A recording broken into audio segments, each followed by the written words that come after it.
Hello. Hello. सत साहिब जी। सत साहेब भगत जी, सत साहेब। बोलिए जी। जयबंदी छोड़ की लोड है गुरु जी की। बताओ जी। मैं छत्तीसगढ़ से सेवाराम दास भगत जी। बोलिए भगत जी। क्या है, चार आत्मा है परमात्मा का। जी। वो संकल्प लेना चाहते हैं, अच्छा। तो कैसे टाइप ले उनको, कैसे करना पड़े, क्या करना पड़ेगा? गुरु जी का फोटो या कहाँ कैसे, कहाँ मतलब के हैं वो? संकल्प? आपके गांव के हैं? आपके रिश्तेदार हैं? कौन है? रिश्तेदार तो नहीं है, थोड़ा 5 किलोमीटर जरा गांव के हैं। दूर। अच्छा, ज्ञान समझ में आ गया अच्छे से? हाँ, उसको वीडियो भेजता था मैं आपका, जो साथ संगत वाला। कितने दिनों से सुन रहे हैं गुरु जी के सत्संग? अब 1 महीना हुआ है। 1 महीने में भगत जी संकल्प मत दिलाओ, जल्दबाजी मत करो। संकल्प दीक्षा वही आत्मा निभा पाएगी जो आत्मा पहले गुरु जी के कम से कम 6 महीने ढंग से सत्संग सुनेगी। जी। ये जल्दबाजी का काम नहीं है भगत जी, फिर कल को मर्यादा तोड़ते डोलेंगे। पहले गुरु जी के सत्संग उनको अच्छे से बोलो, भैया कोई जल्दबाजी नहीं है, डरो मत, घबराओ मत, चाहे कितना ही विनाशकारी समय आ जाओ। अगर आप सतगुरु रामपाल जी को पूर्ण संत मानकर, पूर्ण परमात्मा मानकर अगर उनके सत्संग सुन रहे हैं और आपने अगर अन्य आन उपासना छोड़ दी, अन्य देवी देवताओं की जो भी पूजा पाठ आप जी जो है अपने किया करते थे, जी। तो भी आपका बाड़ी बाका नहीं होने देगा परमात्मा। जी। लेकिन पहले ज्ञान में दृढ़ हो जाओ और गुरु जी की जो मर्यादा है, जो नियम है, उनको अच्छे से देख लो, समझ लो, पढ़ लो। ज्ञान गंगा पुस्तक में पढ़ लो, पूरे उसमें 21 नियम लिखे हुए हैं। जी। अगर ये सारे नियम तुम निभा सको, संघर्ष अगर तुम अपने घर से, अपने परिवार से अगर तुम ये कर सको, तो उसके बाद में संकल्प दीक्षा लो, क्योंकि संकल्प दीक्षा लेने के बाद फिर अगर मर्यादा तोड़ोगे तो फिर वही बात हो जाएगी। जी भगत जी। हाँ, तो जल्दबाजी मत करो। और फिर भी अगर वो कहते हैं कि साहब हमें ज्ञान समझ में आ गया, सारे नियम निभा लेंगे, कोई दिक्कत नहीं है, तो उसके बाद कोई दिक्कत नहीं है भैया। जो है गुरु जी की फोटो किसी भी मतलब गूगल पे जाके सर्च करके कोई अच्छी सी फोटो निकाल के जी। आप जी जो है मतलब सतगुरुदेव भगवान की सिंगल फोटो निकाल लो, हाँ। अपने घर पे वो अपना दरबार लगा लें, वहाँ पे जो है गुरुदेव भगवान की फोटो रख लें, और जिस मकान में वो अपना दरबार रखें उस मकान में दूसरे देवी देवताओं की, किसी भी साधु संत महात्मा की, अन्य किसी उनके कोई परिवार के कोई व्यक्ति की, या जो कोई मर गया, जो कोई पितर वगैरह है अगर कोई पूजता है, यानी गुरु जी के अलावा और कोई फोटो किसी की नहीं होनी चाहिए। जी। और देसी घी का दीपक आपको पता ही है जो आप जलाते हो, चाहे वो अपना सुबह शाम जलाओ, आर्थिक स्थिति अच्छी है तो 24 घंटे जलाओ, जी। खड़ी बत्ती वाला। जी भगत। और उसके बाद गुरुदेव भगवान को संकल्प कर लें नीचे बैठकर कि हे गुरुदेव भगवान, आपके ज्ञान को समझकर कि धरती पर पूर्ण परमात्मा आप ही हैं, आप ही पूर्ण संत हैं, सबको ज्ञान देने वाले हैं, आप ही हमारी मुक्ति के लिए आए हैं, दूसरा धरती पर कोई मुक्ति का मार्ग नहीं है। जी। और गुरुदेव आज के बाद मैं अपने आप को आपके चरणों में समर्पित करता हूँ। हे परमेश्वर, जब तक आप हिसार जेल से अपने मिशन को, अपनी लीला को पूरी करके बाहर नहीं आओगे, तब तक मैं आपके बताए अनुसार ही आपके मैं ये सत्संग सुनूंगा, आपकी प्रत्येक मर्यादा निभाऊंगा, आन उपासना नहीं करूंगा। और गुरुदेव आप अपने बच्चे को संभाल के रखना, आप ही मत दोगे तो ही परमात्मा मैं संकल्प के ऊपर मैं जो है रुक पाऊंगा। और जैसे ही आप हिसार जेल से बाहर आने की आप जो दया करेंगे, आते ही मैं तुरंत आपसे नाम दीक्षा ले लूंगा। बस हो गया संकल्प। अगर मर्यादा में रहेंगे तो वो तो आत्मा का साथी है भगत जी, परमात्मा। और मंत्र जैसे करेंगे भगत जी? मंत्र कैसे कर सकते हैं, ये तो आपको पता है ना। मंत्र तो गुरुदेव से लेने के बाद ही करेंगे ना। अच्छा अच्छा। वो कार्ड में आपका आया था एक बार कार्ड? नहीं तो कार्ड कोई उनके संकल्प वालों के लिए थोड़ी है, कार्ड तो उनको भेजे जाते हैं जिन्होंने मंत्र दीक्षा ले रखी है।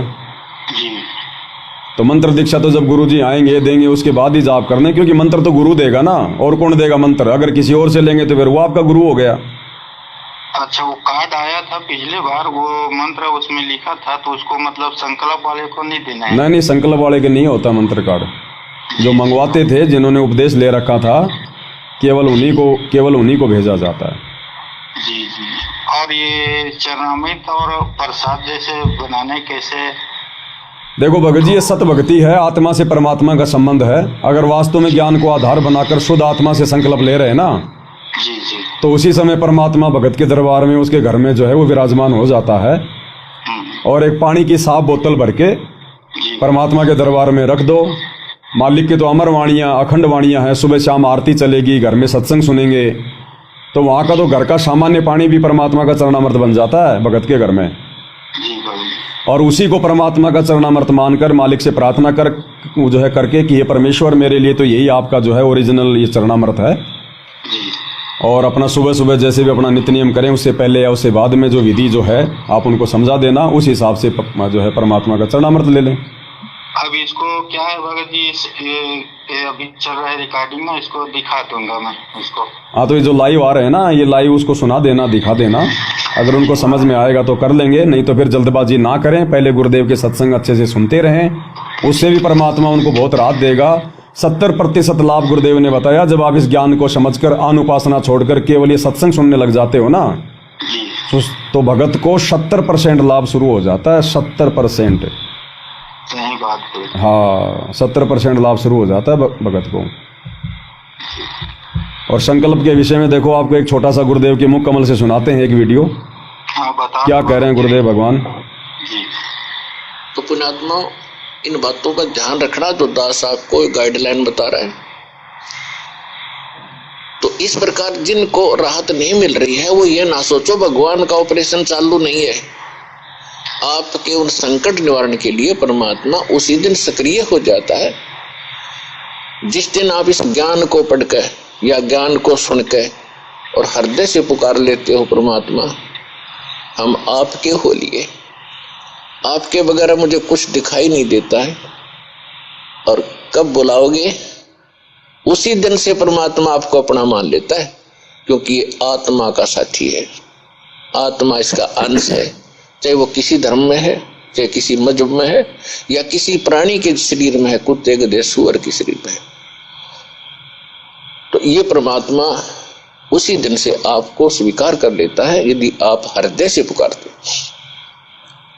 तो सुना भगत जी? जी भगत जी। गुरुदेव भगवान कह रहे हैं आप तो मनुष्य शरीर में हैं, भले आप किसी गधे कुत्ते के शरीर में भी हो ना, और आत्मा अगर हृदय से अगर अपने पिता को अगर याद कर ले, उसको पुकार ले, तो परमात्मा उसकी वो योनि भी छुड़वाकर उसको मनुष्य जन्म देता है। जबकि ये तो ज्ञान सुन रहे हैं, गुरुदेव के सत्संग सुन रहे हैं, मनुष्य शरीर प्राप्त है, और अगर हृदय से अगर गुरुदेव को परमात्मा मान लेंगे, पूर्ण संत मान लेंगे, और अगर सत्संग भी सुनते रहेंगे ध्यान से और मर्यादा निभाएंगे, तो परमात्मा बाढ़ विवाह का नहीं होने देगा। बाढ़ भी डरने की जरूरत नहीं है, धरती पे परमात्मा को छोटा मोटा कोई देव ऊत भूत नहीं है। अब ये फिर भगत के विश्वास के ऊपर है, फिर आगे वो कितना क्या कुछ विश्वास करके जो है परमात्मा से लाभ प्राप्त कर पाता है। बहुत बढ़िया प्रमाण दिखाए भगत जी, गुरु जी के मुख कमल से दिखाए, प्रमाण दिखाए। एक ही सादे शब्द है, एक शब्द का समाधान में सबका संकट समाधान हो रहे हैं। जी मालिक की दया से, तो सदगुरु की दया बहुत बढ़िया है भगत जी। इतना भगत जी को दिखा देंगे ऑडियो वीडियो जी, और जो भाई बहन लेना चाहते हैं वो अपना ये शंका समाधान में जुड़े, देखें और ले सकते हैं। जी किसी को पूछने की जरूरत नहीं है। तो बहुत बढ़िया सदगुरु की दया भगत जी, आप लाइव आके प्रमाण सही दिखा रहे हैं। सदगुरु की दया से सब हो रहा है भगत जी, बहुत बढ़िया भगत जी। ठीक है भगत जी। हाँ भगत जी, हाँ भगत जी, ठीक है। सत्साहिब। तो भाई और बहनों, ये संकल्प की शक्ति है, क्योंकि परमात्मा धरती पर है, वो जानी जान है, हर एक आत्मा का साथी है। परमेश्वर को सूक्ष्म से सूक्ष्म जीव की आत्मा के विषय में भी पता है, वो क्या सोच रहा है क्या नहीं है। तो अगर हम हृदय से अगर सत्संगों को आधार बनाकर, पहले हमने सत्संग सुनने पड़ेंगे, पहले ज्ञान सुनना पड़ेगा। ज्ञान सुने बिना हम भक्ति मार्ग पर लंबी रेस के घोड़े नहीं बन सकते। हमें कोई भी डगमग कर देगा, या हमारे ऊपर छोटी मोटी कोई हमारे अगर कोई कर्म संस्कार की आपत्ति आ भी गई, तो भी हम भक्ति मार्ग से डगमग हो जाएंगे, हम उसका मुकाबला नहीं कर पाएंगे। तो ज्ञान भक्ति की जड़ है, भक्ति की नींव है। जिस प्रकार मकान बनाने से पहले नींव तैयार की जाती है, नींव जितनी मजबूत होगी, फाउंडेशन ऊपर उतना ही ज्यादा जो है मकान वगैरह बनते हैं। तो ये जो ज्ञान है, जो सत्संग है, ये भक्ति की नींव है। भगत जितना सत्संग सुनेगा, जितने ध्यान से सुनेगा, सुनने के बाद जितना चिंतन मनन करेगा, उतनी ही आत्मा में दृढ़ता आती चली जाएगी, गुरु जी के प्रति विश्वास बढ़ता चला जाएगा, और वो आत्मा फिर डगमग नहीं हो सकती। और ऐसी आत्माओं को परमात्मा फिर डगमग होने भी नहीं देता है। और जल्दबाजी करने की कोई जो है वो नहीं है। गुरुदेव भगवान भी सत्संगों में बार बार कहते हैं कि जल्दबाजी बिल्कुल मत करना। नाम लेने में चाहे 6 महीने लेट हो जाओ, कोई दिक्कत नहीं है। लेकिन पहले ज्ञान को अच्छे से समझ लो, पहले ज्ञान को अच्छे से, क्योंकि ज्ञान को अच्छे से समझे बिना बात बनेगी नहीं। भक्ति मार्ग पर हम दृढ़ विश्वास हो नहीं पाएंगे, हो नहीं पाएगा हमारा। इसलिए गुरुदेव भगवान कहते हैं कि पहले ज्ञान सुनो, पहले अच्छे से, जल्दबाजी मत करो बिल्कुल भी। और गुरुदेव भगवान कहते हैं कि बहुत सारे लोग हैं वो जल्दबाजी में दीक्षा ले लेते हैं किसी के कहने से कि आजा, हमारे गुरुजी जाते ठीक कर देते हैं, आजा नाम ले ले तू। ज्ञान उनको सुनने नहीं देते, ज्ञान उनको समझने नहीं देते, तो वो बेचारे ऐसे ही आते हैं बिना पैंदे के लोटे की तरह लुढ़कते लुढ़कते। नाम भी ले लेंगे, उपदेश भी ले लेंगे, फिर सोचेंगे देखेंगे, उपदेश लेने के बाद भी कहेंगे देखेंगे भक्ति करनी है कि नहीं करनी, मर्यादाओं में रहना कि नहीं आना, देखेंगे। तो फिर गुरुदेव भगवान ने बताया कि भगवान भी फिर देखेगा, फिर भगवान भी देखेगा। फिर आपको पूज्य गुरुदेव के मुकम्मल से सुनवाते हैं कि जो लोग बिना ज्ञान को समझे अच्छे से, जो जल्दबाजी में नाम दीक्षा ले लेते हैं, उनके साथ में फिर क्या बनती है और परमात्मा क्यों उनको इतना जल्दी राहत नहीं देता है। क्या कह रहे हैं गुरुदेव भगवान? तो दास कहता है नाम तब लो जब आपका पक्का दृढ़ विश्वास हो जाए, कबीर इज गॉड। सुना, गुरुजी कभी नहीं कहते कि तुम जल्दबाजी में नाम ले लो, आते ही नाम ले लो। ये जल्दबाजी वाला काम तो ये काल करवा रहा है। सतलोक आश्रम मैनेजमेंट हरियाणा में कुप्रेरणा करके काल यही तो चाहता है कि जल्दबाजी में नाम दिला दो, जल्दबाजी में जोड़ दो, और एक बार इसके मन में दोष आएगा, और दोष आएगा जो ज्ञान अच्छे से नहीं समझेगा उसके मन में तो सौ दोष आएंगे गुरु के प्रति, भक्ति के प्रति। नाम लेने के बाद में काल उसके और पीछे लग जाएगा। घर पे जाएगा तो घर वाले उसके इंजेक्शन लगाएंगे, रिश्तेदारी में जाएगा तो वो इंजेक्शन लगाएंगे, जहां काम धंधा करता है वो उल्टी सीधी बातें बोलेंगे गुरुजी के बारे में।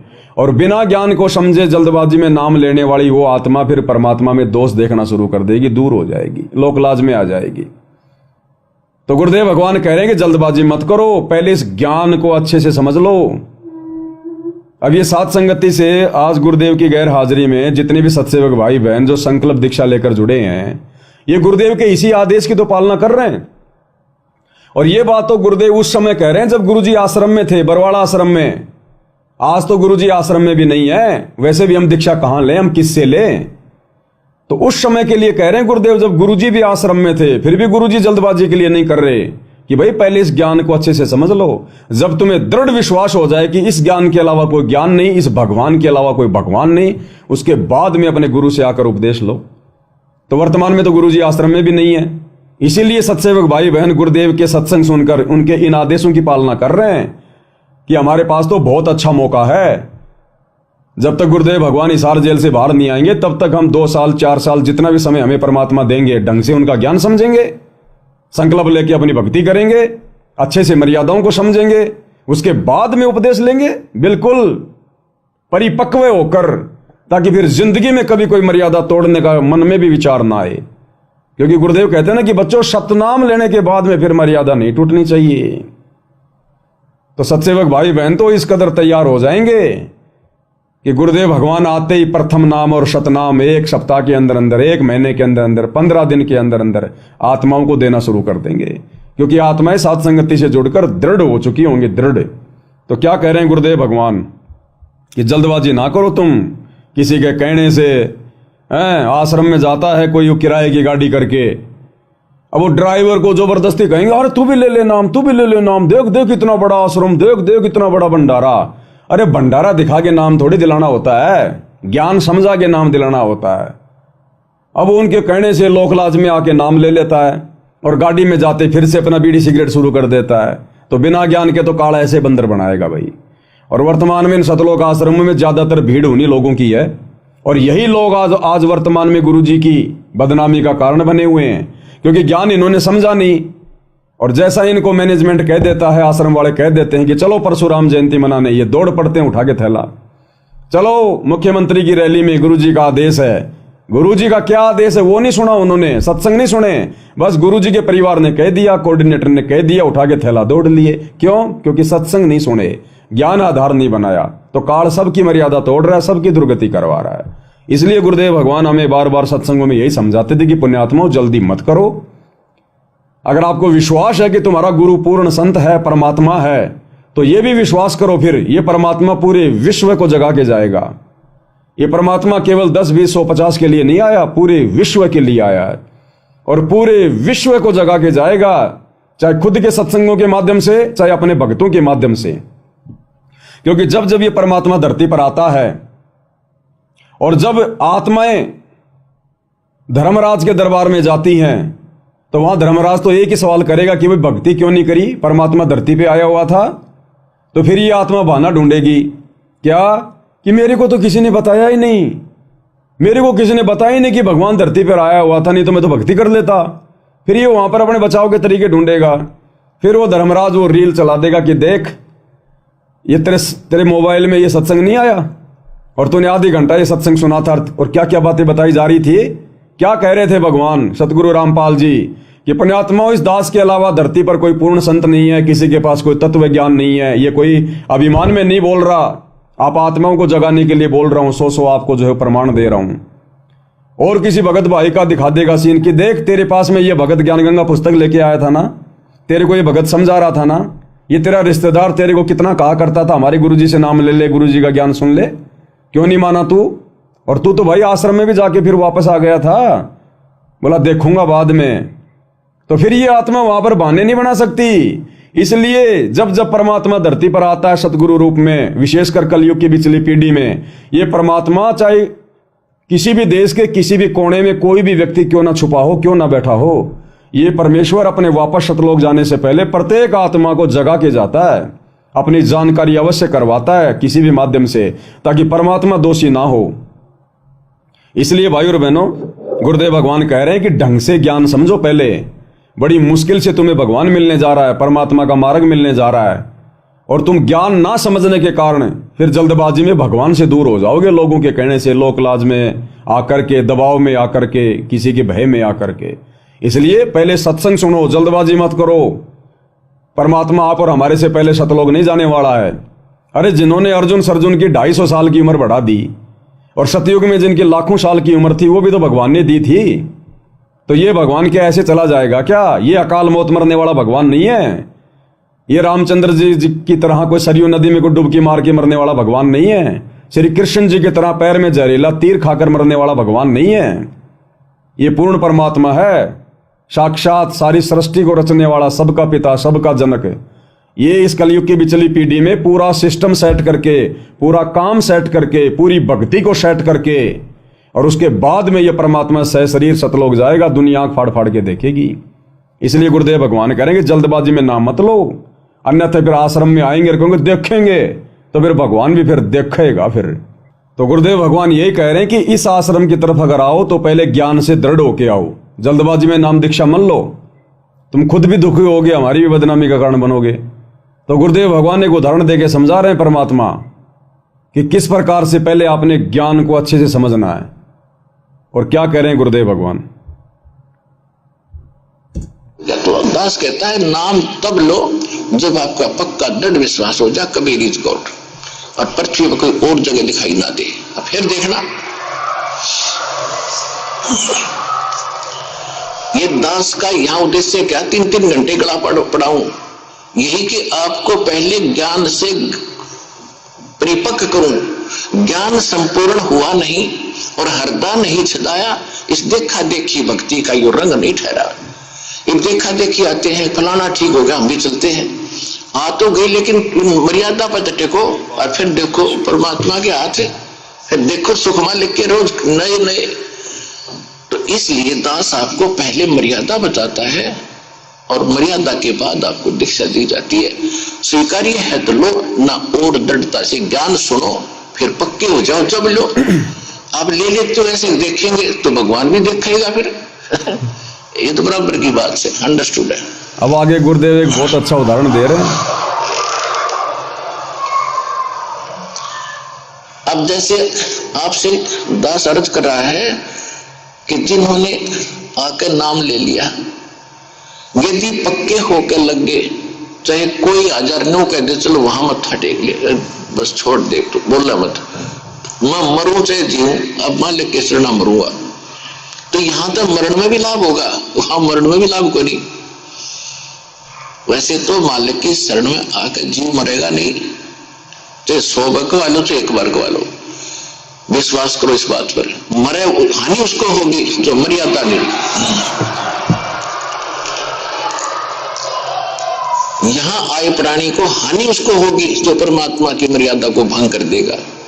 परमेश्वर का वचन है, जब लग हंसा हमारी आना, काल लगे ना तेरा बाना।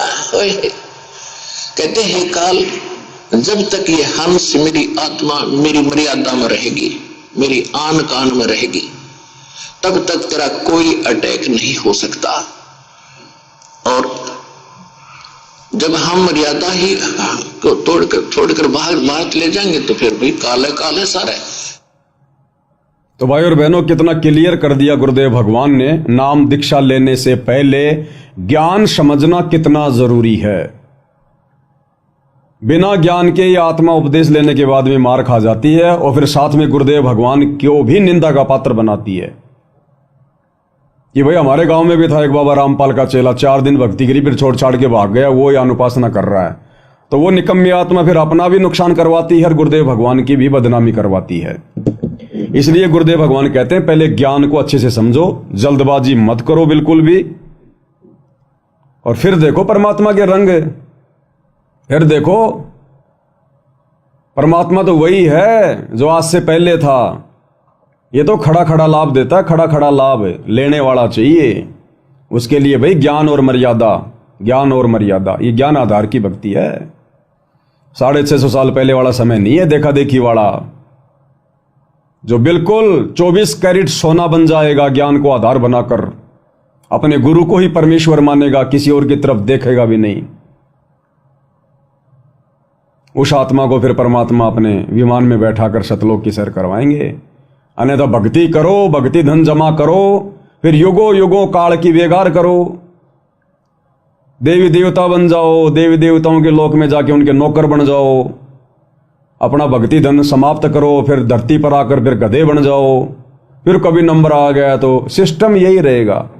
यही गुरु, यही कलयुग की पिछली पीढ़ी, यही मंत्र और फिर से यही सारी मर्यादा होंगी और इसी प्रकार से हमने भक्ति करनी पड़ेगी और दूसरा रास्ता कोई सतलोक जाने का नहीं है।